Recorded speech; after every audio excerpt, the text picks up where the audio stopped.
Slendy, Ego, Slendy, Ego, Slendy, Ego, Slendy, hey, you already know what's up. What's that, another home run? But you know the job ain't done till we hold that trophy up. Hey. What's up, everybody? Welcome, episode 551 of the Talking Friars podcast and YouTube show. Ben Fadden with you here. It is January 8th, 2024. Today, I want to go over some realistic free agent targets for the San Diego Padres. Hopefully, everybody is doing well. If you want to join the show, you can click that link that's pinned up at the top of the chat. If you want to make sure I get to your comment or your question, you can use that super chat button. I will definitely be going into the chat here in a little bit. But yeah, because last week I did some unrealistic Padres free agent targets, some of the big guys, because the Padres just are not going to be at the top of that market. So I feel like it's only right to then do realistic free agent targets as well, talking about some guys that maybe the Padres could actually add. Now, spoiler here, it's not going to be a lot of names that are going to be like, oh, wow, we need this guy. This is going to be amazing if they sign this guy. But that's kind of the situation that the Padres are in. They don't have a ton of money. And frankly, I don't know how many free agent signings they're going to make, because there could be some better players, or there are some better players out there that they could acquire in a trade that would make sense, instead of going out there on the free agent market and spending money there, and maybe the quality of guys are less and you have to overpay for some guys that aren't as good as some guys that you could get on the trade market.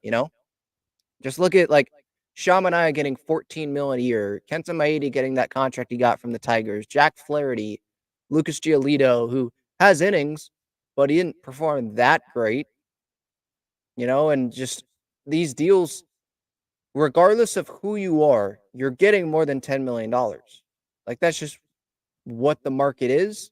And so, I mean, AJ Preller, he has told the media that he was waiting till January, where maybe the market comes down, the players need to find homes, and maybe the Padres have some leverage there. We already saw them use that leverage with someone that had a deadline in Woo-Suk Go, and they got him for pretty cheap. Didn't have to pay a huge posting fee. Is that what it's called? $900,000, I think, was what they had to send to the LG Twins. Like, they used that to their advantage. And so maybe the Padres will be able to do that with some guys, and maybe they'll be able to land some mid-market guys that they wouldn't have been able to land if there wasn't any leverage on their side. But right now, I'm not even looking at the mid-market guys, really. It really is just okay, 5 mil, 7 mil. If you go look at what Bob Nightingale said over the weekend, the Padres have like $20 million to spend. Now, before I get into that more, let's actually go to Fangraphs, and let's go to the Padres payroll. It's different. COTS contracts, Fangraphs, Spot Track. It is different with the different sites that you go to. But with Fangraphs here, it says they're at 211.6, around that. And so they don't want to get right up on that, because if they want to add at the deadline, then maybe they're not going to be able to do that. But let's just say 237 minus 212. That gives you 25 mil to spend. But if the Padres don't want to get right up to that, or if their actual payroll number there for the luxury tax is more than what it's saying there, then maybe they have 20 mil. So maybe Nightingale is correct. But remember, they don't have they have 2 starting pitching holes. Maybe you say 1, because the 5 is going to be held by one of the depth guys. It's going to be Brito, Vasquez. I don't think Jay Groom really. He needs to be in the minors, but Pedro Avila, Matt Waldron, Luis Patino. Maybe that goes to one of them. But you still want more depth, right? First base DH bat. They don't have an outfield. It's Tatis and then Azokar and Cal Mitchell and Oscar Mercado, who they signed, right? Like, they need some help. They've got a lot of positions to fill up here. You want some guys on the bench too, other than just Eggy Rosario and Matthew Batten, I would think. So not a whole lot of room to spend, but there's room that needs to be filled up on the roster. So if we go to free agency, and I'll go through the list here, obviously, not a lot of exciting names. But again, the Padres have kind of made their bed and now they've got to lay in it. But first, I want to go to the Bob Nightingale article, and he made some predictions on what was going to happen the rest of the offseason. And the Padres, for Bob Nightingale, don't have a great outlook on what's going to happen. Bob says here, the San Diego Padres' wild spending days are over. Again, this is a prediction from him. They don't offer anyone more than $5 million a year the rest of the winter, trying to spread out the remaining $20 million in their budget to fill about 6 different positions. Their World Series aspirations have melted into the goal of merely qualifying as a wild card contender. Let's dissect this. It was one paragraph that he put here, okay? Wild spending days are over. I think we realize that. And I'm seeing some fans still compare the Padres spending to the Giants and the Dodgers and other teams in baseball. Well, they're spending a bunch of money and the Padres aren't. Well, we're in different spots. Like the Padres have already spent their money on these big free agents. Now, these big free agents have to perform better. The Giants haven't spent their money on big free agents, so they have room to spend on big free agents. The Dodgers have a big TV deal and they have more revenue coming in. The Padres don't have that. So it's different situations. Don't compare the Padres to other teams' spending. You can compare the Padres roster to other teams' roster, like, oh, doesn't look that great. Ooh, there's a lot of holes. But I don't think it makes sense to be comparing the Padres' spending to other teams that have a TV deal, other teams that are in just better situations than the Padres are in financially. So Nightingale here saying they don't offer anyone more than $5 million a year the rest of the winter.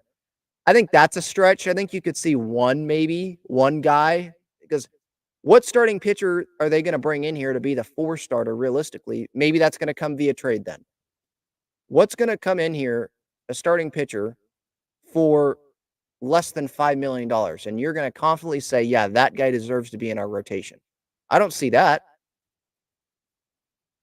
Now, outfield wise, I mean, you could say the same thing about the outfield. Like, what guy are you bringing in here for less than $5 million that you're going to confidently say, yeah, that guy is our center fielder. He is great. That guy is our starting left fielder. That is great.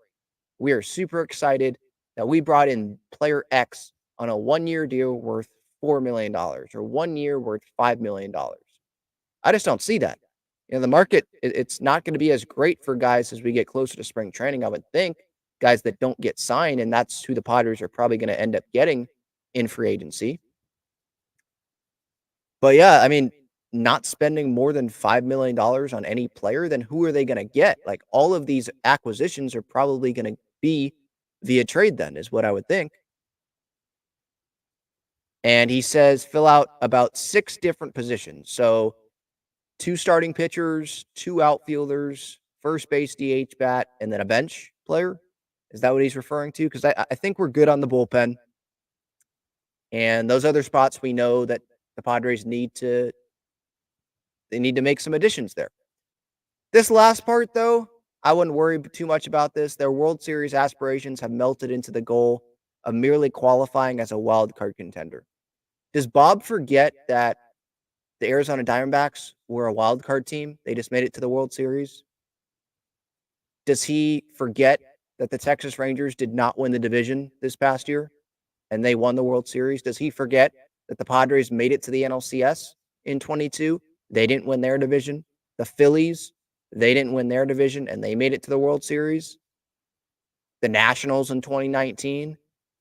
Like, there's a lot of examples recently, not just 10 years ago, but recently, especially with these expanded playoffs, that if you get in, you have just as good of an opportunity to go make it to the World Series as other teams, as the 111-win Dodgers in 2022.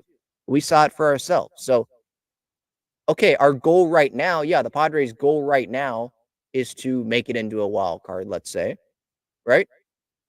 But then once they get there, then the goal is to go win the World Series, right? They'll say, our goal is to win the World Series, but there's steps to that. The step the first step is to get into the postseason. And how do you do that? By at least being a wild card team. And then once you get in, everyone is 0-0. It doesn't matter what you did in the previous 162 games. You did enough to get in. Now go win 11 games, however many games you need to win to go win the whole dang thing. Right? I mean, that's how it is. So, yeah, okay, so the Padres are merely their goal is to qualify as a wild card contender. Okay. So are a lot of other teams. And guess what? The Padres could still go make it to the World Series in 2024. And the Dodgers, they could do it as well with a huge payroll, but they also might flop in the NLDS and lose. Right? So it's about making it there. And then let's say they're a wild card team. You win your first 2 games, you win 2 out of the 3. You win another 3. You win 4, and then you win another 4. That's all that matters. So just get in. But yeah, the Padres, I mean, we know, like what Bob is saying here, the wild spending days and all that. Yeah, we know that is over for this offseason for sure. We'll see what happens later down the road. The CBT is going to increase. But yeah, this offseason, we know, like, we're not surprised. Padre fans are not surprised by the lack of additions. You know, that's just how it is when you're playing at the not the top of the market, but mid, low part of the market. Those players don't go right out. They don't go sign with teams right out of the gate. They don't sign with teams, all of them, before the big guys sign. No, because there's other teams that are waiting for these big guys to make a decision, and then they're going to pivot to those guys. And those lower free agents are going to want to wait. What if the Dodgers miss out on this guy? What if the Cubs miss out on this guy and they can offer me more money than a team like the Padres can? Or what the Padres at least are offering right now, you know? So that's just how it is. I'm not surprised by what Bob said here. If they only have $20 million of room, then expect some trades. It's not just going to be all free agency. I don't think. Okay, I'm going to go to the chat here before getting to my realistic free agents. Just want to see what some people say here. Good morning to everybody. If you want to join the show again, you can click that link that's pinned up at the top of the chat, just like John has. What's up, John? Oh, what's going on? You surprised me. I was thinking you're gonna keep doing your monologue, but hey, I'll hop on, no problem. Hey, how's I it just going, man? saw you. I don't want, yeah, whenever someone joins, I don't want them sitting there for like a half hour. So if I see you, I'll try to go to you. Oh, I appreciate the time. Yeah, no, I just kind of want to reiterate the point and put things in perspective that that this will be the 4th highest payroll in Padres history. What we're kind of going for right now. I think it's less than $237 million. It's the 4th highest payroll that we've, as the Padres organization, ever had. So we are spending money. Obviously, it is tied up in a lot of big contracts right now. But put things in perspective. We do have a lot of money that we're spending. Definitely more in Padres history for sure. And we're definitely not the Rockies, that's for sure. So let's just put that into perspective as well. Yeah, but then there's gonna be, Padres fans that are gonna be like, well, now you're sounding like Eric Grupner, and now just be thankful for this, be thankful for that. When our expectations were World Series, and now some people are like, well, no, just be thankful for this, be thankful for that. Yeah. Maybe we'll make the playoffs, but that's also, I mean, that's the scenario that we're in. So it's not like people are lying when they're saying that. But yeah, our expectations, at least for the regular season and the hype around it, have gone down because a lot has changed in the last, year. Yeah, I mean, definitely. And I mean, I am definitely one of those kind of people that was definitely down and out about this Padres organization. I mean, it's very hard to be a Padres fan and kind of sitting mightily these days. Obviously, we've had a lot of bad things going for us, but I think we just have to take stock in what we do have, and we do have some good players on our team that we have signed long term. And we really just kind of need to fill in on the margins, quite frankly. Obviously, you have 2 outfielders we have to fill out. We're still figuring out a first base situation. Our catcher situation seems to be pretty locked up with Campusano and Higashioka, and we have Sullivan on the back end of that.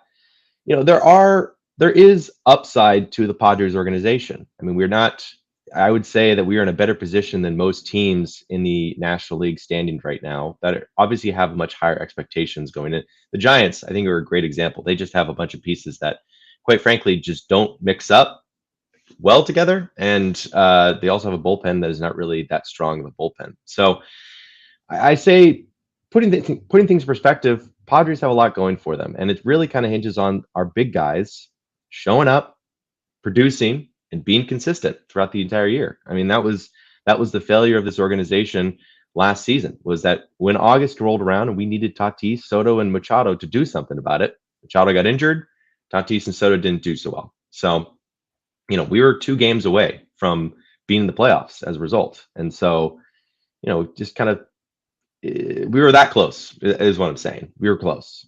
Yeah, I mean, that's a valid point about being, 2 games away from the playoffs, but how well did they have to play to get to that point there in September? And those pieces that really helped this past year are gone. Yeah, Soto, best hitter, Snell, Hader when he was on the mound. Like, these guys are gone. I mean, Michael Wacha, Seth Lugo had good years when they were healthy. Nick Martinez was up and down, but he's still a valuable arm to have because he can start, he can relieve. But these guys are gone. Now, they have replaced some of these guys with Michael King, who's has upside, and we'll see what Johnny Brito and Randy Vasquez can give. But who is the Blake Snell replacement? Michael King is not the Blake Snell replacement. He's the Lugo or Walker replacement, but he's not going to replace what Snell did this past year. Who is the Josh Hader replacement? I mean, it could be Matsui, it could be Suarez maybe. Go, it could be Suarez. One of them is going to have to do that, but are they going to pitch as good as Josh Hader did? But you could say, well, is the bullpen going to be really bad for when was that? Like June, July, it felt like it was really, it was a struggle there. Like you did Yeah, Bob Melvin, whoever he went to, it didn't matter. It was didn't not matter. Bob Melvin's fault. It was like, just pick someone out of a hat and it's Yeah, probably not going to work out. So maybe that's not going to be as bad. But I think that a lot of fans are just concerned with, okay, well, they're not doing a whole lot this offseason. There's not a lot of room to spend. Look at what other teams are doing around us. We're yeah, losing guys. Look at the years that other guys had that are on the team that are stars. Are they declining? What's happening here? And it's easy to get, worried like, oh, this team's not going to make the postseason. Are we ever going to be close to winning a World Series again? But there's young talent coming up and all that. I think that this team can make the postseason. But yeah, you're right. The big guys, in order for the Padres to make the postseason, Manny, Bogarts, Tatis, Kim's gonna have to continue playing well if he's on the team. Like they have to play well, or else, yeah, they're not gonna have the talent around those guys to make the postseason, or maybe even probably be 2 games within a postseason spot because there are other teams around the Padres that are getting better as well. yeah. Yeah, and I think and this kind of goes into a bigger, broader discussion about how the national media portrays the Padres and smaller market teams. Unless we're spending gargantuan amounts of money, then I think national interest will definitely kind of put us at a certain pedestal. Like expectations such as the Yankees and the Dodgers have every single season. The Padres and the Padres organization is not used to being I guess, liked in the national media, I will say. And so I think the likes of Bob Nightingale and Rosenthal and stuff like that, I would argue that they kind of have a little bit of a vendetta against the Padres because, their teams didn't spend a whole lot when they needed them to spend when we're in Padres land. Just, oh my God, we just signed Xander Bogaerts. We just signed all these crazy people to crazy extensions and stuff like that. So, we have to understand that we are always going to be the underdogs, no matter what. We are going to be playing with house money. And, we came in cocky as an organization, as a fan base coming into 2023. We thought, we're just going to ride this 2022 season up until we go to the World Series this year. Obviously, it didn't happen. And we got a little bit of a taste of humble pie as a result. And so I think that we are always have to remind ourselves that we are going to be the underdogs. We are not going to be expected to go far into the playoffs, let alone be in the playoffs. So let's just start playing like we have nothing to lose, and let's just start playing like we are here for a reason, and we are just because we're good, and that's it. We're not here to win. We're We're here to crush crush souls, in Yankees land or Cubs land or whatever. Who knows? Yeah, for sure. Definitely. All right, John, thank you so much. I appreciate the time, man. No problem. Have a good one. Sorry for catching you off guard. I just when people join the show, I don't want them sitting there, for half hour while I'm, rambling on because your time's valuable. I appreciate each and every one of you for tuning in here live on the show. So I don't want you to be sitting there and then, oh, you have to go and I don't get to you. So I appreciate those that do take the time to do that. Yeah, before getting to the realistic free agents, I do want to keep going through the chat here. Good morning to everybody. Thank you, Jennifer. Jennifer says, "Good job on foul territory." I appreciate that. Yeah, that was a really cool experience. I appreciate them for having me on there. MCC 951 says Padres are going to have to successfully develop from within to complement the stars. Yeah, and I think 2025 is more of the year where you're going to see those guys, like the double A guys, a lot of them come up if they're not dealt. Snelling, Thorpe, hopefully all of 2025. Maybe he comes up at the end of 2024, but it doesn't seem like he'd be ready to go to start 2024. So I think this could be like a bridge year. You could see some of those guys come up, maybe second half of the year. Maybe some of those guys end up having a key role on this team if injuries happen or something, or if they play really well in spring training and then they continue to play well if they're in double A or if they're in triple A. Let's say Merrill's in triple A.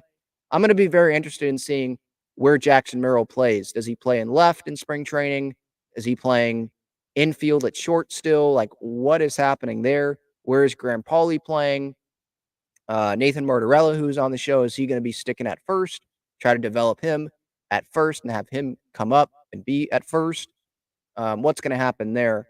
But yeah, you're right. The Padres, they're going to have these guys in the farm system come up and help this team. Or else we're going to have some more of these off seasons where it's probably going to feel like, yeah, there's not a whole lot of room to spend because of these stars that are locked up.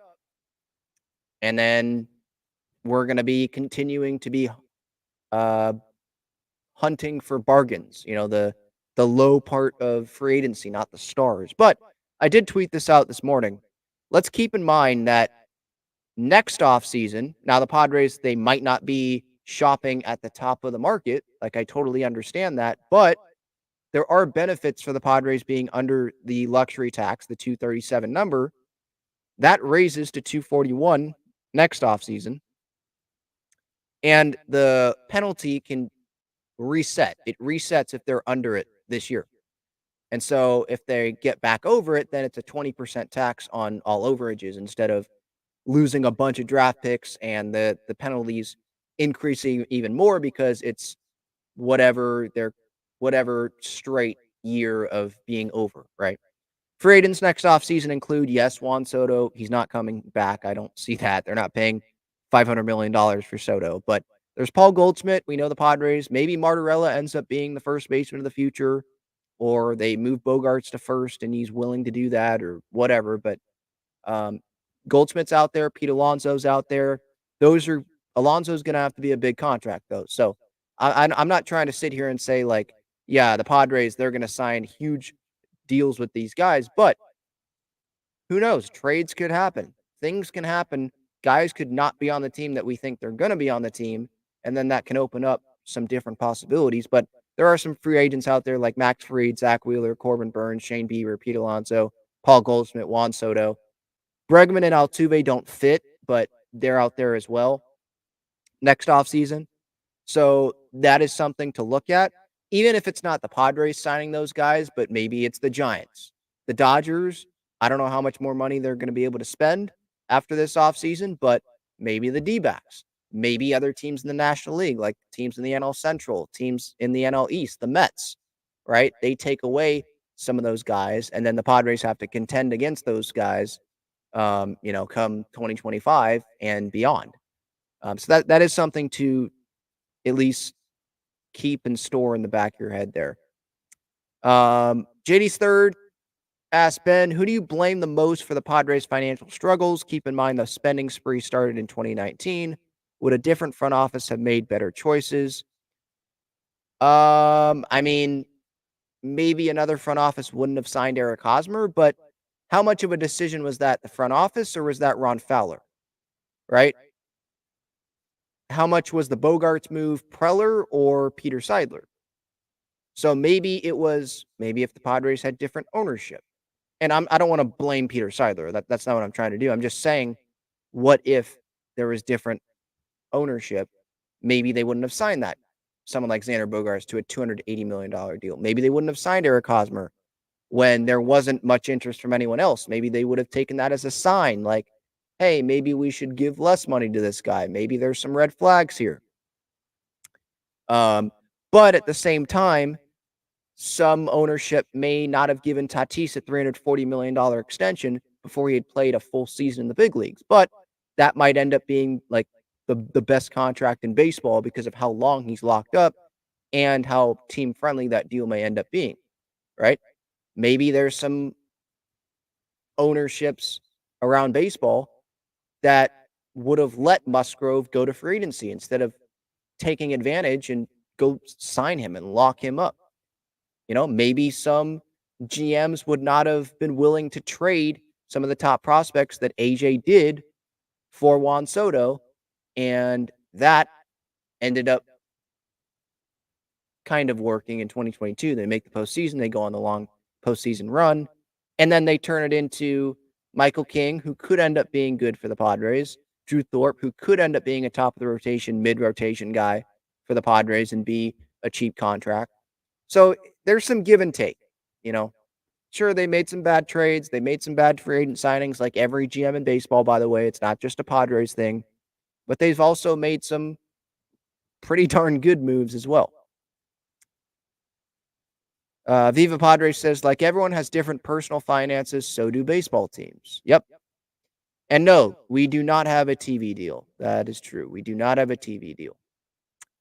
All right, I see some getting into Garrett Cooper, Jurickson Profar here in the comments. So yeah, let's get into some of the realistic free agent targets for the San Diego Padres. I'm going to start with the starting pitching, and then I'll go to outfield and then first base, because those are like the three main parts of the roster that the Padres need to go acquire some pieces for. So starting pitching wise, and I was just looking on Spot Track this morning, seeing the market value of some guys. I tried to keep it around $5 million, and then there's some guys that don't even have a market value placed next to their name, so it probably won't cost too much to bring those guys in on a one-year deal or whatever, 1 year and an option, because AJ loves to allow those options to be given out to those players. If you suck, you can stay. If you're really good, you can go get money elsewhere. Starting pitching, I'm going to start with Hyun-Jin Ryu if the market falls. On Spot Track, it says 8.1 mil, around that. He only had 17 starts the last 2 seasons. So he's dealt with some injuries. I don't think that his value is too high. I think some probably don't even know that Hyun-Jin Ryu is a free agent. But yeah, I saw that he was a free agent. I forgot that he was a free agent going into me doing some research on this. So, I mean, there has been talent there, obviously. I think he started an opening day, or maybe that was a Petco Park home opener one of these years when he was on the Dodgers. So it was there, and he got, if I remember correctly, a good contract with the Blue Jays. But that would be let's hope this guy can be healthy.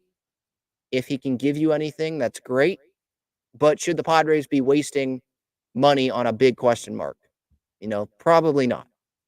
Alex Wood, he's out there, 5.9 mil value, over 25 games games started the last 3 years. So I don't think that he's going to cost just like 1 year for 6 mil. It's probably going to be more than that. If Shamania is getting $14 million a year from a team like the New York Mets, I know they have a lot of money to spend, but they're not trying to win this year. Now, they could just go flip him if they're not contending at the deadline, or they do want him for 2025. It's a back-end starter. But these guys are getting a lot of money. Jack Flaherty, Kenta Maeda, Frankie Montas, how much he got from the Cincinnati Reds on a 1-year deal. Like, I think Alex Wood, with some of the durability that he has shown the past few years, I don't think the Padres are going to be able to get him for $5-6 million. So maybe he's actually not a real fit for the Padres in free agency, but in terms of market value, he is out there. Eric Lauer is another name that I saw. I think that he saw some, I think that he said some bad things about the Padres when he was with Milwaukee. I remember he did have some bad quotes there about the Padres, so I'm not so sure a reunion would happen, but just guys that are out there. Lauer is a left-handed guy. We don't have any lefties in our rotation. We have Musgrove, we have Darvish, we have Michael King. And then Pedro Avila, I believe he's a righty as well. So, like, we need lefties in there, just like need some lefty hitters. Really right heavy, like throughout the roster, is what I'm seeing. So that's good that he's a lefty, but he was in minor league baseball a lot last year, did not make a lot of starts at the big league level. I think he dealt with shoulder impingement at the beginning of 2023. So he might be another question mark, but Ruben might be able to get something out of him. But I'm not so sure he wants to be back with the Padres. Julio Teheran, $5.7 million value. This is another guy like Alex Wood that he may actually get more than that just because of how great, how player friendly this free agent market has been. This is a guy that has had success, obviously, a lot of years at the big league level. And what does he feel about the Padres, though? Now, maybe he just wants a starting job, and if the Padres can give him that, then he'll come back to the Padres. But remember, the Padres had him last year. They said, nope, we're good. We'll put you in the minors. And then he went and started games for the Milwaukee Brewers. So how does he feel about the Padres? Is he just like, oh, now you want me to be in the rotation because you desperately need an arm? But I had a good spring training and you don't believe it. You didn't believe in me enough to put me on the roster last year. Interesting. Yeah, I'm good. I'm going to go to another team. Maybe that's how he feels. And he's a righty. So again, like the Padres, they need some lefties. There's no market value guys listed on Spot Track, like Dallas Keuchel, who pitched for the Twins. I think he did pretty well, but there are some question marks there. He wasn't what he used to be when he was winning that Cy Young for the Houston Astros, but he is a lefty. I don't think he would cost too much, but I feel like we're asking a lot of Ruben Niebla. Like, maybe he can get a lot out of Johnny Brito, Randy Vasquez. Maybe he can fix Luis Patino. Maybe Matt Walsh and Pedro Avila can take steps forward. Maybe we bring in some dude who hasn't been very good last year, the last couple years, or he has injury history. Maybe he can stay healthy with the Padres, and maybe Ruben Niebla can turn this guy into an amazing pitcher. Like, he's not going to be able to hit on every one. I mean, it seems like he's one of the better pitching coaches in baseball, and credit to AJ Preller for going out and getting him and saying, Bob Melvin, he is on your staff. Like, I don't care who you want to bring in. Ruben, that's non-negotiable. He is a pitching coach. He is the pitching coach here. And credit for keeping Ruben Niebla. I know he's under contract, but making sure that Ruben is going to be here. That guy better be signed to an extension. I'm sure he's going to have a lot of say with the Padres because Mike Schilt, he is delegating on that coaching staff. So he's going to have a lot of say with the pitching there. But I think that we're putting a lot on Ruben. Like, maybe he can fix all of these guys and everything works out and the Padres can have a great pitching staff and a great rotation, you know? So, and that's not even talking about, oh, well, Adrian Morejon, maybe he can be healthy finally, or Yuki Matsui. Are they going to adjust? Go, right? Can Ruben help those guys adjust to the big league level when they were not facing big league hitters for the last 7 years, in Japan or in Korea, right? So it's just a lot of, well, maybe if Ruben can do this, if Ruben can do that. But again, this is the situation that the Padres are in. Jose Urena used to pitch for the Marlins. I think he's a righty, though. Justice Sheffield was once a really high-touted minor league prospect, and he was traded to Seattle from the Yankees, and he just didn't really pan out there. I guess I compare him to Luis Patino, how he was touted, and he was traded in a pretty big trade, right? James Paxton was, I think, going to the Yankees in that deal. Padres got Blake Snell, and those guys go to those other teams, and they just don't really pan out. And Patino, now back with the Padres, but he was with the White Sox, and Justice Sheffield just didn't work out there with the Mariners. And he is a free agent, at least according to Spot Track there. But then that's another one where it's like maybe Ruben can get something out of Justice Sheffield because there's talent there, but maybe. But again, that's the situation that the Padres are in. There's another name that I feel like I need to mention because it's going to get brought up by someone, and that name as the last guy that I have down here who is a free agent, and that is Trevor Bauer. I don't know if you have seen, but he is on his apology tour. He was on WFAN in New York. He was on Fox News. I'm sure there's some other outlets that he has been on, and he has allowed the host to ask him anything, and he has tried to explain himself, and he's saying, I hope that another team will give me a second chance. I understand that I've made mistakes, and I was very this is what he has said. I listened to the WFAN interview that he did, and pretty much like, yeah, I was not careful enough, essentially, with my relationships. I was very focused on baseball and all that, but that did not carry over to my personal relationships with others, and that's not going to happen again. And I hope to get a second chance, is pretty much what he's saying there. The Padres, could they get him for the league minimum? Could they get him for 700,000? Could they get him for 1 million on a 1-year deal? Probably, because there's no teams out there. He has had talks with teams, but it doesn't seem like there's any team out there that's like, yeah, we want Trevor Bauer. Let's go get Trevor Bauer at this discount, or else wouldn't have already happened. Because if you're Trevor Bauer, wouldn't you want to go sign with the team and just get the media stuff done with and know that you have a home? But that hasn't happened. I don't think there's many teams in baseball that are having the conversation with Trevor Bauer. And then I think the list is probably even smaller that are seriously going to consider signing him. The Padres, do I think they should sign Trevor Bauer? Of course not. Do they need that headache in the clubhouse? He may say, I'm not going to do the YouTube stuff. I'm not going to be a headache. But those are words. Like, actions speak louder than words. And the Padres need left-handed pitching. Is Trevor Bauer a left-handed pitcher? No. Did he pitch well in Japan? Yeah. From some of the stats I think that I've seen. But is he a guarantee to bounce back and pitch really well at the big league level?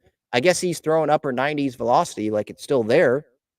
But that is a huge distraction, I would say, for the Padres if they sign Trevor Bauer. And the last thing the Padres need is more distractions, right? There was a lot of hype last year, distractions, and look how that played out, right? There are other guys out there. Are they as talented as Trevor Bauer? Probably not. But there are other guys out there that you can bring in that no one will care about. And there will be no questions to Manny Machado. How do you feel about the Padres bringing in Trevor Bauer? Or asking players that have kids. So what are you telling your kids about this new guy, Trevor Bauer, that's coming into the clubhouse? How do you feel about Trevor Bauer coming into the clubhouse? Right? Like, a Trevor Bauer signing would not just, make Mike Schultz's job more difficult talking to the media or bring more attention to the Padres. So why would they sign Trevor Bauer? Why would AJ Preller do this? Why would Eric Kutsenda, Padres ownership, why would they allow this? Why they're okay with this? But it would affect his teammates as well. Padres players that have to talk about this distraction. And if a team signs Bauer, maybe Bauer really helps that team.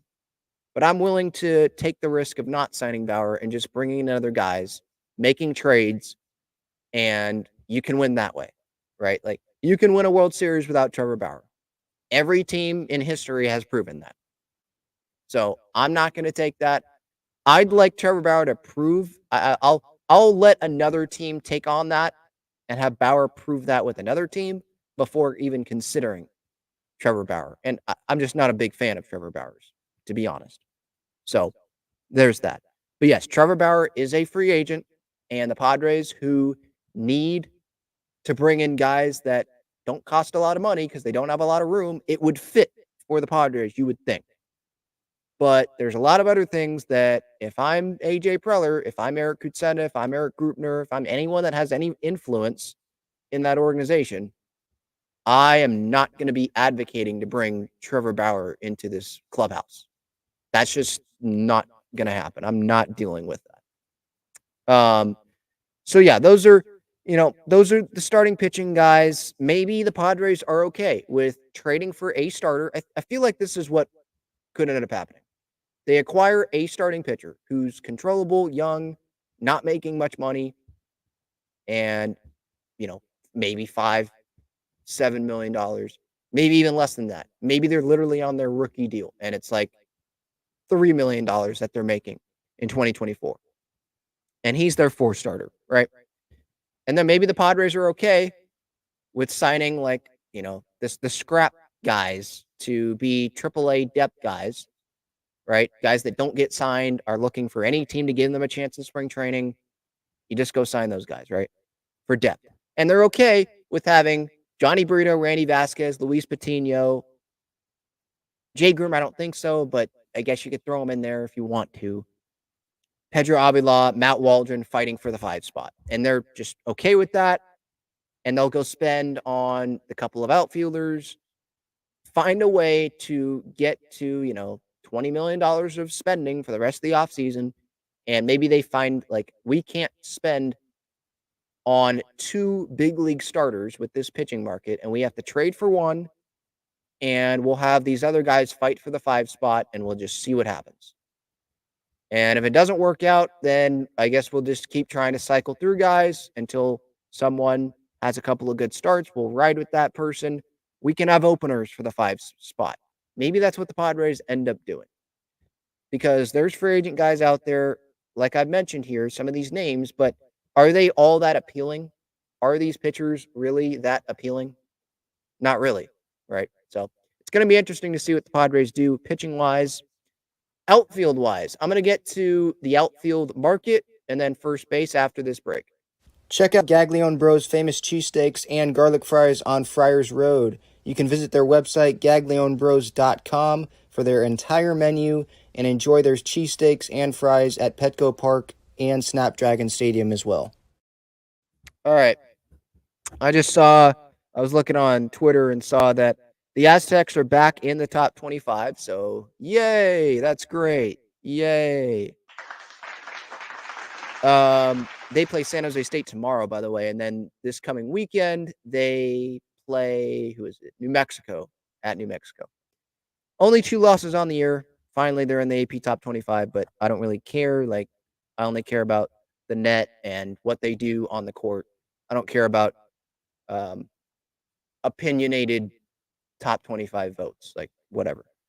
Outfield wise, okay. Michael A. Taylor is the first name that I have written down.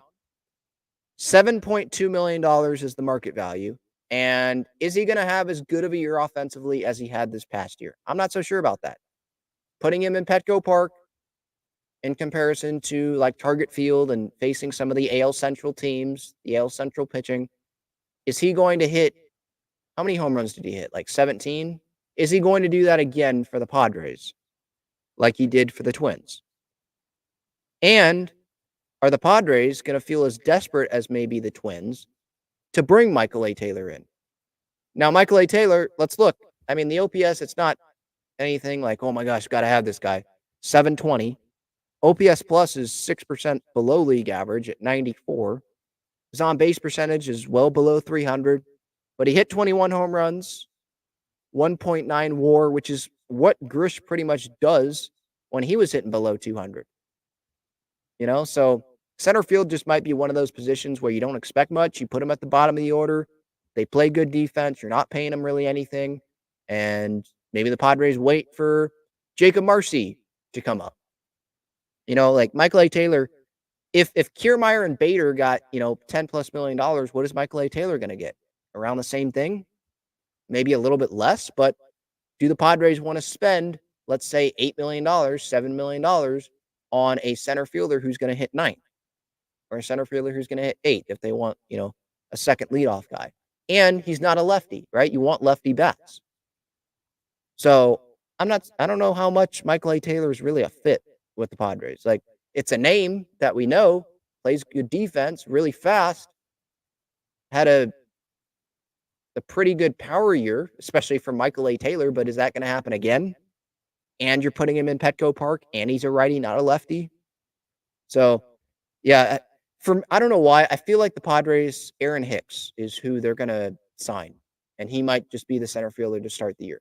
Kevin Pillar's a righty. Aaron Hicks is a lefty. Pillar, it's cheap, 1 year defense, but he's not going to give you anything offensively. Aaron Hicks, he could give you something good offensively. I mean, less than $1 million is his market value on Spot Track. He played good 65 games with the Baltimore Orioles. Let me look up his numbers here.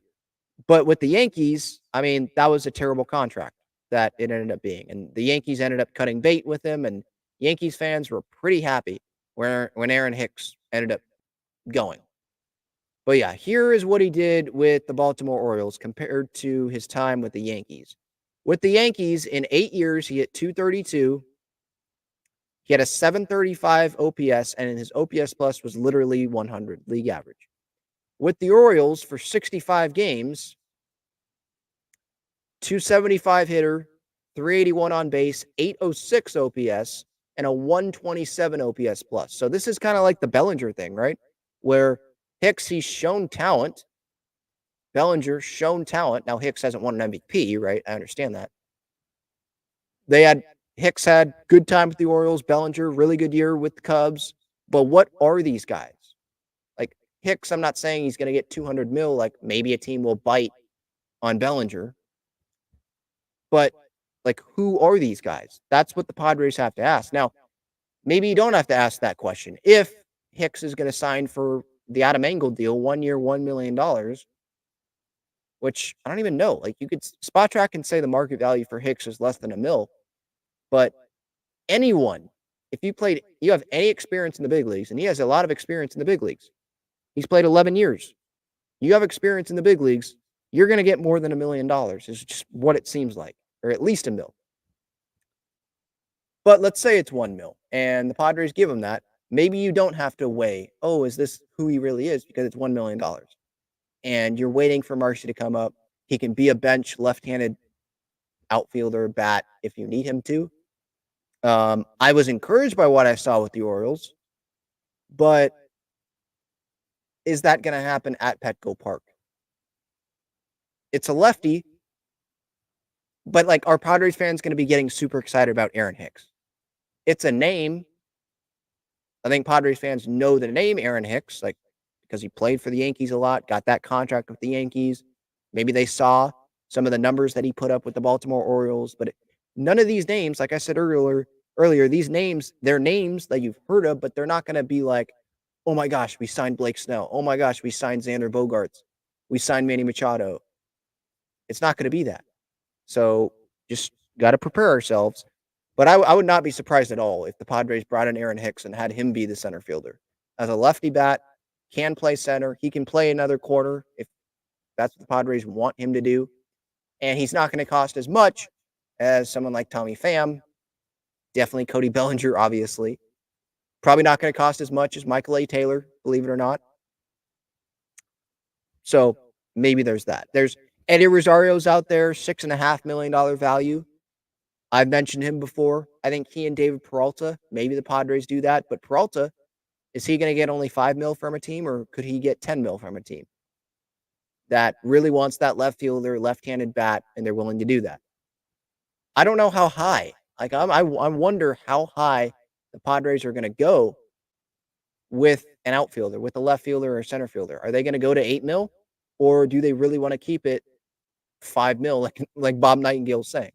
There's like no leaks that are coming out from AC or Dennis Lin, really, on who the Padres are looking at. So let's take what Nightingale is saying with a grain of salt. They could go spend $10 million on a starter or a left fielder or a center fielder. Like, it feels like they're going to have to spend more than $5 million on someone if they want to go the free agency route. Just that's what the market is. But yeah, like, is David Peralta out of their market? Like, is he not in their budget? They're not going to spend $8-9 million on David Peralta. Like, they can't do that. because I think David Peralta is a pretty good option to have. He can start games. He's a left-handed bat. That's a professional at bat that he will give. I'm not saying that guy's going to be the 3-hitter on the team, but that's a decent 1-year option to have as a lefty bat. I believe there's some strikeout in Aaron Hicks's bat. Jackie Bradley Jr. is out there as well. He's a lefty bat. Plays center field. So maybe the Padres go that route over Kevin Pillar because Pillar's a righty, Bradley's a lefty. Both aren't going to give you really anything offensively. But again, those are names that the Padres fans are not going to get excited about. I mean, Austin Meadows is out there, but there's question marks with all these guys. He had 21 at bats in 2023, and I think he was dealing with some mental issues. So, does he want to play Major League Baseball? I don't even know the answer to that question, to be honest. There's Corey Dickerson out there, 2 home runs last year, though. Obviously, Jurickson Profar is someone that I expect to be back. I would be surprised if he's not back. He could get the same amount as Aaron Hicks. I mean, just give him like 1-year deal, $1 to $3 million for each of those guys. And I don't think Profar should be starting every day in left field. Like 2022 is great, but look what he did this past year. Aaron Hicks, he might be the opening day center fielder. Maybe they have Jackson Merrill be in left field. Maybe they have Marcy play center field for some reason on opening day, even though it seems like almost everyone's saying that, yeah, probably not ready to go opening day. Jim Callis came on the show last month and was telling me that, like, yeah, I'd be surprised if Marcy is the starting center fielder on opening day. And Merrill probably could use some time there in AAA, but also with AAA, like, how much are you going to be judging in AAA? Because that can be a hitter's ballpark. That can be a hitter's league. I mean, look at the numbers that Trace Thompson put up in AAA, and then what did he do at the big league level? And Nomar Mazara, remember him? So is it worth it to put him in AAA or put him in AA a little bit and make sure that he's hitting well, and then you bring him up? Or do you just bring him up at the start of the year, get the most games you can out of him? Yeah, it's just not a lot of great options. At first base, there's someone like Joey Votto, but he's 40.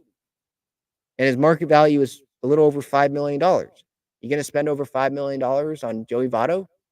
I love Joey Votto's personality. It would be an interesting guy to have on the Padres. But how much is he going to give you? That's not someone that's going to play first base for you every day, is it? There's Brandon Belt out there. Now, I was surprised. His market value at first base, $2.5 million. When he had a 136 OPS plus in 2023. There are the injuries that could happen. It's not like he's 20 anymore. He's not 25. But I think he'll get more than that from someone. But if the market value is that, then yeah, you sign Brandon Belt to be able to play first base, because you don't want Jake Cronenworth playing first base every day again in 2023. I don't think the Padres want that. So yeah, bringing someone in that has a ton of first base experience. He's won multiple World Series, obviously, with the Giants. If the number can be like that, AJ talking to the media last month, I think it was, about how, yeah, probably waiting till January market, when that market comes down, it's more friendly to the Padres, essentially was what he was saying. If that does happen, then yeah, Brandon Belt is probably a realistic option. There's Jared Walsh out there, who was an all-star in 2021. But to be an all-star, all you have to do is have a really good first half. That doesn't account for the second half that you have. He hasn't done really much. I think he hit 15 home runs the year after that in 22, but then had a really bad year in 23. Dom Smith, below average hitter with the Washington Nationals. I don't know how much he would get on a 1-year deal. Remember when Dom Smith was in those trade talks with the Mets? I think Chris Paddock was going to go over there, right? That might have been in spring training, the Mets Padres trade talks that were getting reported. Then that ends up not happening. I think then, like right before on opening day, it was the trade with the Twins where Paddock goes to the Twins, Emilio Pagan goes to the Twins. Padres got back Brent Rooker and Rogers. And was there one other guy they got back? Or was it just those two? Might have been just those two. But yeah, that was interesting. We know the Padres have been interested. That's my point. They have been interested in Dom Smith in the past, but a lot has happened in the past. But he's not going to cost much. It's going to be a 1-year deal. But again, these are deals that aren't going to excite the Padres fan base, But I don't think Padres fans should be expected to be super excited about these deals that the Padres make. The only thing that the Padres fans should be excited for is if they make a trade and it's someone that's really interesting. I don't think you're going to be excited about someone that they sign in free agency. With the budget that is being thrown around there, who are you going to be excited about? Like, I will, if they sign Aaron Hicks, yeah, I'll be posting Aaron Hicks defense and some of the home runs that he hits because he does have some power. And like, I'll be excited about, hey, maybe we can get some good moments out of him. But that's not going to be like they freaking signed Aaron Hicks. This is like a roster changing, season changing signing. That's just not what the Padres are going to be doing. So those are some names that I throw out there. If you have any other names, feel free to put them in the chat. And I'm going to go to the chat here next after reminding you about some of the great partners of the show. But yeah, the free agents, I think that those are realistic because it's not going to cost a lot of money, really. Foco, great Padres bobbleheads and collectibles. You can click the link in the description for them. There, same thing with Breaking Tea. They got some Padres, Aztecs, San Diego Wave, great shirts and sweatshirts. Other cities and fan bases as well. If you're a fan of an NFL team, they've got you there as well. Underdog Fantasy, 100% deposit match up to $100. Click that link in the description for that or use code Talking Friars. The national championship games tonight in the college football playoff, Washington and Michigan. So there'll be some picks, some opportunities there that you can have some entries on there. Obviously, a lot of other sports going on, even without Major League Baseball happening right now, and then us, being in the off season and still waiting for some of the big free agents to fall. Before getting to the chat, Teoscar Hernandez, if you missed that, he signed with the Los Angeles Dodgers. What does this mean for the Padres? I mean, it's another bat that the Padres are going to have to face. And this is a guy that can hit the Dodgers 20, 30 home runs. But the good news, I guess, is it's a 1-year deal, but there's money that's deferred. And I don't know what the Dodgers did to this guy where he's totally okay with signing a 1-year deal. But as I said on my Baseball Struck YouTube channel, talking about just Major League Baseball in general, I could see why Teoscar did this. I mean, he's not coming off of his best year, F-WAR wise. And the Dodgers, he could go win with the Dodgers or be a contender, play really well with them, and then get a multi-year deal off of that. The Dodgers are known for turning some careers around. I'm not saying Teoscar needs his career to be turned around, but they're known for getting the most out of players, and he could turn that into a bigger multi-year deal than what he would have gotten some of the other offers. I think the Red Sox offered like 2 years. Maybe he gets 3-4 years from a team in free agency next offseason.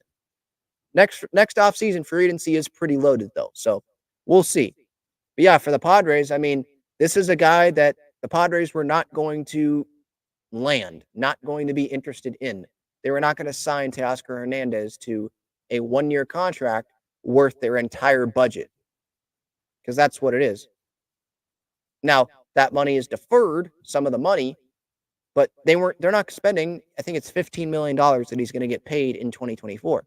They are not going to do that for any player. They didn't do it for Michael Wacha, $16 million per year. They didn't do it for Seth Lugo on 3 years, $15 million a year. They're not going to do that for a starting pitcher for 1 year, is what it seems like. So, yeah, I'm not surprised that the Padres weren't interested in Teoscar Hernandez. I am surprised that Teoscar signed a 1-year deal. I am a little surprised that he went to the Dodgers because I didn't think the Dodgers were going to give Teoscar Hernandez a big multi-year deal. I was not expecting a 1-year deal, but it's a 1-year deal, so it's not that surprising. If you would have told me that, yeah, it's going to be a 1-year deal. But yeah, that's a move that happened. Other teams around baseball making moves while the Padres are not, at least as of now. They're going to have to make moves, obviously, because they have to build a roster. There's the San Francisco Giants who traded for Robbie Ray. who is not going to be impactful for them in the first half of the year, but he could be really good in the second half, and he could be really good for them when he doesn't opt out after 2024 because he's coming off of an injury. So why would he opt out? But they gave Mitch Haniger to the Mariners, Anthony DeSclafani to the Mariners. So does that open up more spending for the Giants? Does that make them go spend on Blake Snell? I could see Snell for sure going to the Giants. I could see Matt Chapman going to the Giants. We'll see. But again, like the Giants, they're in a different spot than the Padres are in. They don't have Bogarts, Tatis, and Manny locked up to long-term contracts. They don't have long-term contracts. They have Jung-Hoo Lee, who they overpaid to come to the Giants. They have Logan Webb, who I think signed an extension there, right? Or a new contract. But they don't have a big contract. The Carlos Correa thing fell through. Harper didn't want to go there. They tried with Stanton on the trade. He didn't want to go there. He ends up going to the Yankees. They tried with Yamamoto and Ohtani, missed on that. They tried with Aaron Judge, missed on that. So they're in a different spot. You know, the Padres have brought in big free agents, or they gave Tatis that big extension for $340. They locked down Manny. Bogarts at $280, Musgrove at $100, Suarez at $46, Darvish at $108, I think it is, right? Like, they've already spent a lot of money. Crony at 7 years for what, $80 million or whatever. So we're in a different spot. Padres, they've made their bed. Now they have to lay in it. The Giants sort of are trying to make their bed right now, if that makes sense. The Dodgers, I mean, they've made their bed. They have to lay in it, but it doesn't seem too negative for the Dodgers because they have freaking Shohei Ohtani and Yamamoto and Betts and Freeman. Although those guys came up incredibly small in the postseason.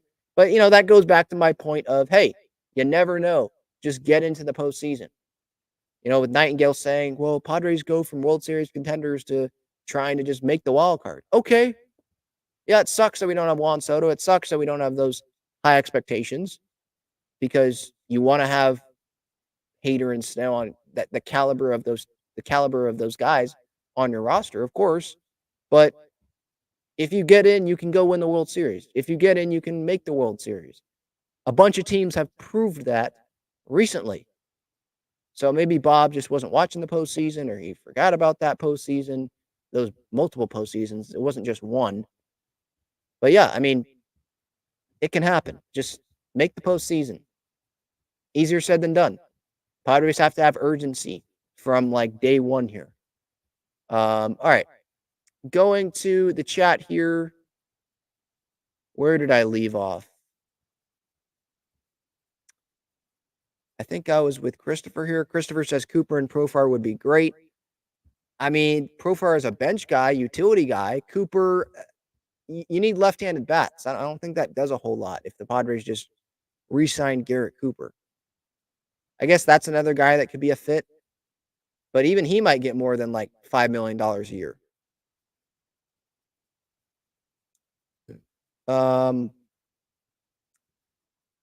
Let's see here.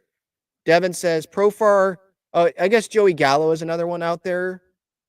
But I mean, with the potential of Joey Gallo, just the potential, won't he get more than $5 million? The potential.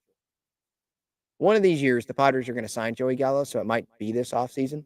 But yeah, Gallo's there. Stroman, I don't know how realistic that is. I don't think that's realistic. I don't think Imanaga is realistic. $100 million is being thrown out there for Imanaga. So I don't think that's realistic. Profar and Gallo are, I would say, are more realistic. Jennifer says, I like Steven Wilson for closing. I think that the Padres, it's going to be Suarez, Matsui, or Go. Those are the three. And then Daniel De Los Santos you might throw in there before you get to Steven Wilson. We'll see what Cosgrove does here as well in 2024. Mark says, I would have liked AJ to extend Kim and not sign Xander, but it is what it is now. As fans, we ride with the team, win or lose. Yeah, for sure. I'm a Padres fan. Like you guys in here, we're Padres fans. We're still going to root for the team. And we could still be pissed off, though, with, you know, the lack of room that they have. It also is easy to go back in hindsight and be like, yeah, I would have signed Ha-Seong Kim when you don't know if he was going to have a great year in 2023. What if Ha-Seong Kim wouldn't have had a good year? What if he would have taken a step back? would we have been like, yeah, extend Ha-Sung Kim? You know, like it's easy in hindsight to say that. Now, I think this isn't a hindsight thing with Bogarts. Why did we give him $280 million? That's not a hindsight thing. That's, I think, what a lot of people around baseball, not just fans, Padre fans, but around baseball, people were saying, 280, what the heck? No team was coming close to $280 million. That should not have happened. Now, signing Xander Bogaerts is debatable. Like, we already had a bunch of shortstops. Why are they doing this? But the Padres wanted to add a star. They wanted to just pull out the best lineup possible in 23. Maybe Peter Seidler had something to do with that. We don't know. I think it's dangerous to speculate about that.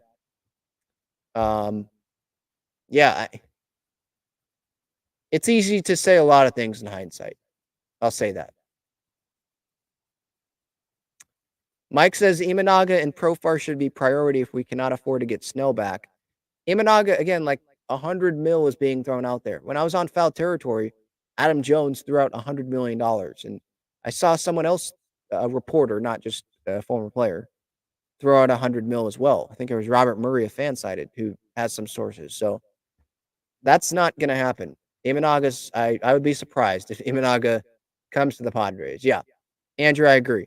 Imanaga, too expensive. I don't think Imanaga's going to the Dodgers. I mean, I guess you can't rule anything out with that team that loves to, anyone will defer anything with that team now. Because they want to join. And I guess credit to them for wanting to do that and being okay with doing that. But it feels like the Dodgers are about done spending wise this offseason. I mean, Teoscar, Yamamoto, Otani, Glasnow. I mean, that's a lot of money for 4 players that they're bringing in, right? 4 main guys. They made some other additions as well, but it seems like they have a pretty good roster. So you could always have more pitching, but they're not going to spend 100 on Imanaga. That's not happening. Brent Suter. Okay, yeah, that's another name you can throw in there pitching wise. Profar, Smith, Dom Smith. Like I said, yeah, that's realistic. Michael A. Taylor. I don't know how realistic it is. He might get outpriced. Too pricey for the Padres. Gallo, yes. Seem realistic for the Padres. How much would Gallo be worth? I know Fangraphs has that dollar value metric. So let me go to Gallo's page here. Scroll all the way down. Let's see what he was worth. Last year he wasn't even that good. 5.8 mil is what the thing is. That's what it says on Fangraphs. 5.8. Again, like it's potential. And yeah, he did hit some bombs for the Twins. So do the Padres want to do that for a guy that's going to strike out a lot? He might just end up being a bench player for you at some point, just like he was a bench player for the Twins when it mattered the most. No, I see Hoskins being brought up. Nope, he might get $17, $18 million on like a 1-year deal, a pillow contract. Maybe it's a 1 year and an option. The Padres, no, he's not getting like $5 million from the Padres on a 1-year deal. Alex says, people need to get out of their heads that we are going to reset and go after Soto. I see people saying we're pulling off a Dodgers 2022 offseason. Yeah, I don't see Soto coming. Maybe there's a pitcher that comes or another position player that comes, but Soto I don't see. Yeah. The Padres aren't paying Soto $500 million with the big contracts that they have locked up.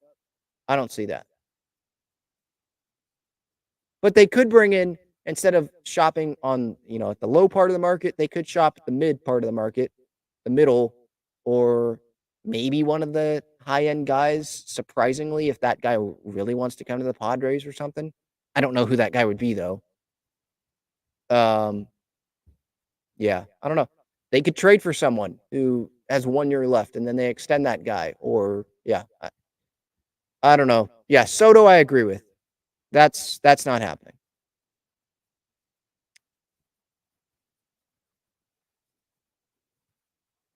Dodger fans, surprisingly, in the chat, saying that Padre fans are pathetic. Well, you can go elsewhere, please. Thank you. You don't need to be in here. JD's third says Teoscar set the market 23.5 mil. Yikes. I think that he would have gotten less AAV wise from a team, but since it was 1 year, he got more and some of the money was deferred. It's really like 1 year, 15 mil in terms of the money the Dodgers are paying in 2024. So I don't think that's that bad for Teoscar. I mean, that's what free agency is with like everyone. Everyone is getting a lot of money. You could be a mid pitcher and you're going to get paid. Even if it's for 1 year, you're going to get a good amount of money. More than what you probably thought you were going to get. Yeah, I said this earlier. JD's third says Ruben Niebla will be overworked. He'll need to be a miracle worker. So much on his plate. I mean, when you don't have a lot of room, you don't have a lot of money to go around. You know Ruben's a good pitching coach, and he's helped in the past with guys, turn guys around, and get a lot out of guys that weren't these huge contract pitchers. Then people are going to have the expectation that, oh, this guy can go save this guy. This guy can get a ton out of this guy that we're not going to pay a lot of money, and it's a 1 year deal. Yeah, Ruben's going to be a busy guy for sure. You could throw Ben Fritz in there and whoever else is on the staff. I don't think it's just a Ruben Niebla thing, but yeah, of course, he has a lot of say, and everything runs through Ruben Niebla, pitching wise, of course.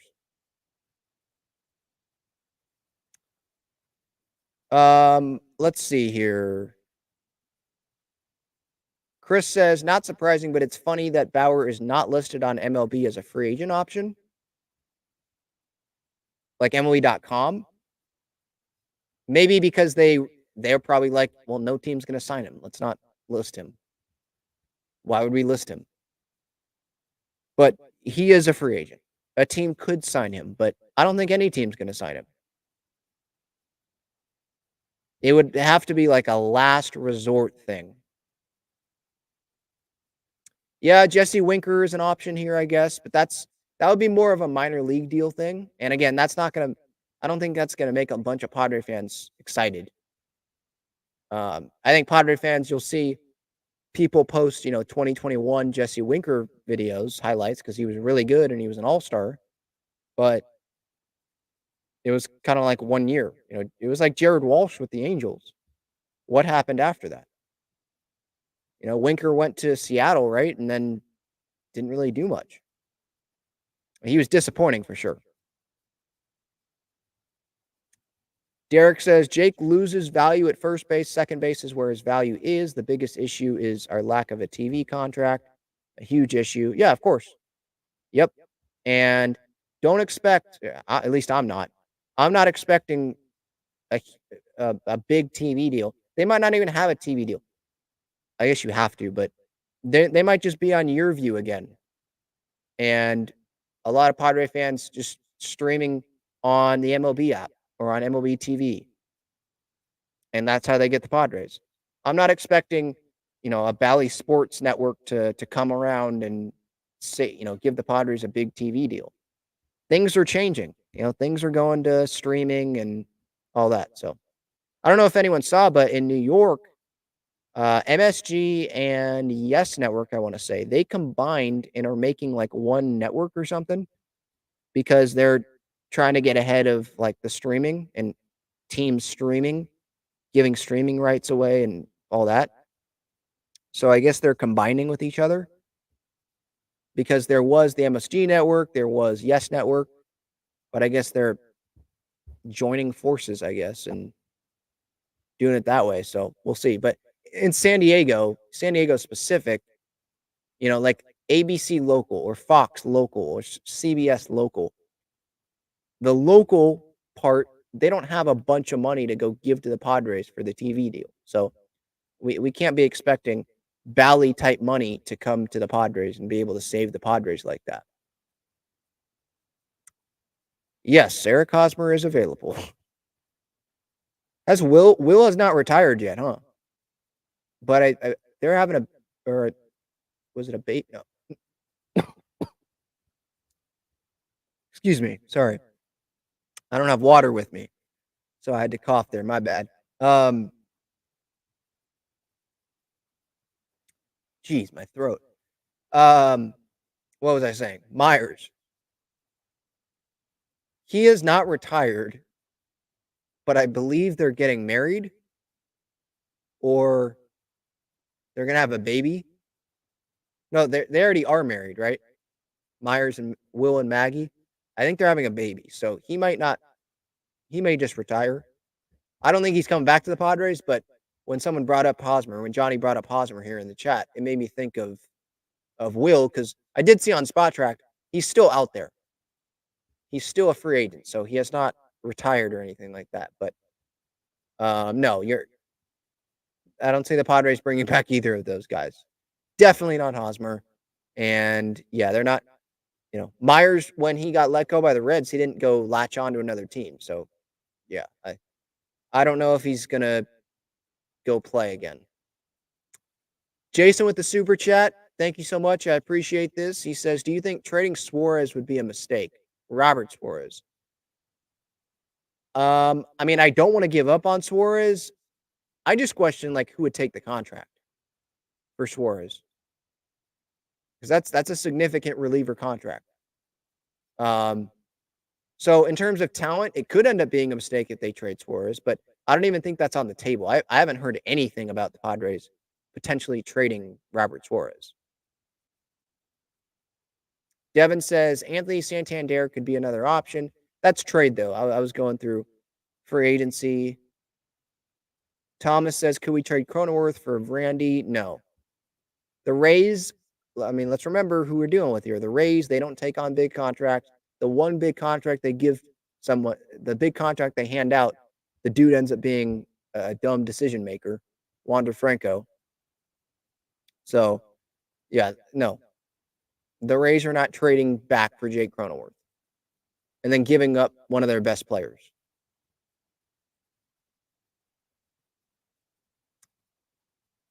No, Chad. No, Preller's not been fired yet, and he's going to be given the whole season. I don't think he's going to get fired during the year because there's the draft, and the Padres would want to use A.J. Preller and his scouting staff, their expertise for the draft. That happens before the trade deadline. You're not going to fire someone right before the deadline. And then after the deadline, why would you fire that person? There's no moves that can be made after that. So you probably just run the course there. So he's going to get 2024. If they miss the postseason, then a change will be made, I would think. If they make the postseason, I don't know if that's enough. Maybe they have to make the postseason and then go on a run. Because no one, and I've said this before, nobody liked A.J. Preller as much as Peter Seidler. Nobody liked him as much as Peter. Eric Kutsender does not like him as much as Peter. Grubner does not like AJ as much as Peter. I can guarantee that.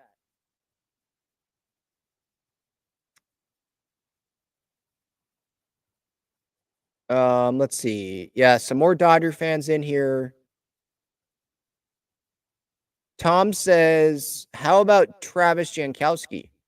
I mean, it's a bench player. So, as the bench center fielder, might as well just stick with the Zokar. So, no. I'm good on Jankowski. Joey asked, do you think the Padres try and get Eddie Rosario? I do. I think that they'll have some interest, but if that contract ends up going 8, 9, 10 mil, I don't know if they're going to be in that again. All right, this has been fun. Thank you all for the time. This has been episode 551, Talking for Hours podcast and YouTube show. Ben Fadden signing off. Hopefully everybody enjoyed the show. Have a great rest of your day, and I'll see you later.